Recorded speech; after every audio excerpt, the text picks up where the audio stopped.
Hey guys, in this video, I'll guide you through how to get Wisetag. Alright, so let's begin with the video.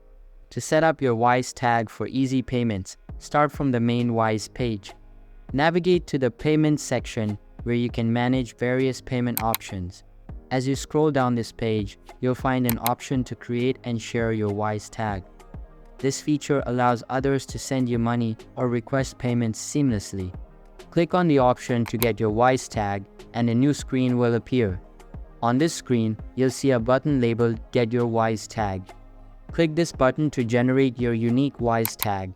Once created, you'll be able to copy the link associated with your tag.